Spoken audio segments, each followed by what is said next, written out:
Cristiano Ronaldo Sikandar রাজার পর এবার কোকের বোতল সরানোর পথে হাঁটলেন লিটন কুমার দাস। যদিও শেষ পর্যন্ত তিনি আর তা সরাননি। মঙ্গলবার লিটন যখন প্রেস কনফারেন্সে এসে বসেন তখন তার সামনে থাকা কোকের বোতল সরাতে চান।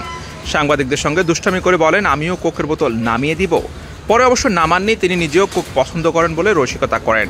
আনুষ্ঠানিকভাবে সংবাদ সম্মেলন শুরুর আগে বাংলাদেশের ব্যাটারের এই কথা শুনে উপস্থিত সাংবাদিকরা হেসে ওঠেন। আমিও কি কোক নামাই দিব? ভাই কোক আমারও চলে। ক্রিস্টিয়ানো রোনালদো একবার সংবাদ সম্মেলনে এসে কোকাকোলার বোতল টেবিল থেকে সরিয়ে ফেলে বেশ আলোচনার জন্ম দিয়েছিলেন। ক্রীড়াঙ্গনে অবশ্য এখন এই দৃশ্য প্রায় দেখা যায়। পানির বোতলের সঙ্গে থাকা কোক বা পেপসির বোতল সরিয়ে দিচ্ছেন কোনো তারকা।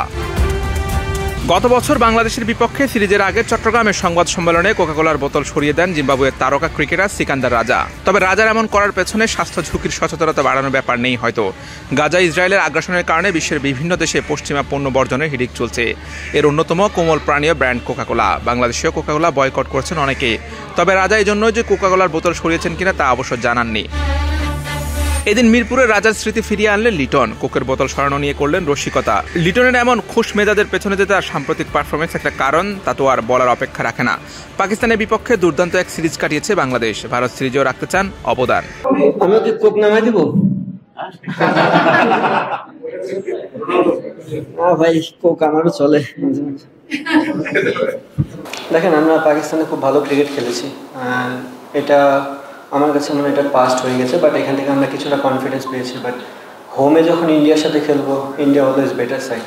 সো আমি বলবো না যে খুব চ্যালেঞ্জিং হবে না, আবার খুব সহজ হবে। জিনিসটা তাদের কন্ডিশনে তারা খুব ভালো দল এবং তাদের টেস্ট ক্রিকেটের যদি র্যাঙ্কটাও দেখেন খুব উপরে, তো আমার মনে হয় আমাদের জন্য খুব চ্যালেঞ্জিংই হবে। না, আপনি একটা খুব ভালো পয়েন্ট বলেছেন। এটা আমাদের আসলে প্লেয়ারদেরও ফোকাস করা উচিত, কারণ টেস্ট ক্রিকেটে সেশন যেহেতু জিততে হয়, প্রত্যেকটা সেশন অনেক ইম্পর্টেন্ট। আমার কাছেও এটা জিনিসটা ব্যক্তিগতভাবে মনে হচ্ছে যে আমরা প্রতিদিন যাই ফার্স্ট সেশনে খুব একটা আমাদের যে 100% ক্রিকেটে খেলতে পারি না, স্পেশালি বোলিং ব্যাটিং দুই দিক দিয়ে। তো এখানে একটা বিশাল বড় ইমপ্রুভমেন্টের জায়গা আছে। আর দেখেন, ড্রেসিং রুমে আমাদের সবসময় পজিটিভ মেন্টালিটি কথাবার্তাই হয়, আমরা কীভাবে কামব্যাক করতে পারি, কীভাবে গেমটাকে চালাতে পারি। সো এটা তো সবসময় পজিটিভ ওয়েতেই কথাবার্তা হয়। বাট একটা জিনিস যেটা ভালো, যে আমাদের ওখানে একটা ইমপ্রুভমেন্টের জায়গা আছে এবং আমরা চেষ্টা করবো এই জিনিসটা ভালো করার। কিপিং কোনো ব্যাটিংয়ের ক্ষেত্রে হেল্প করে না। কিপিং একটা পার্ট।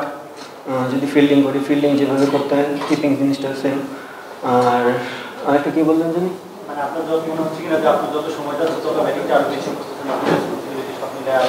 না স্বাভাবিক। আমি অলমোস্ট 9-10 বছর হয়ে গেছে ক্রিকেট খেলতে। সো ওইটুকু এক্সপিরিয়েন্স তো হয়েছে। এখনও সময় দায়িত্ব নেওয়ার, তো দায়িত্ব যদি এখন না নিয়ে তো আর কবে। সো সুযোগ পেলে আমি বলতেছি যে জিনিসটা যে দায়িত্ব নেওয়ার সময় এসেছে। বাট জিনিসটা এই না যে প্রতি ম্যাচে আমাকে দায়িত্ব নিতে হবে। আমি মানুষ, আমাদের মিস্টেক হতে পারে। Hussain Arman, BD quick time.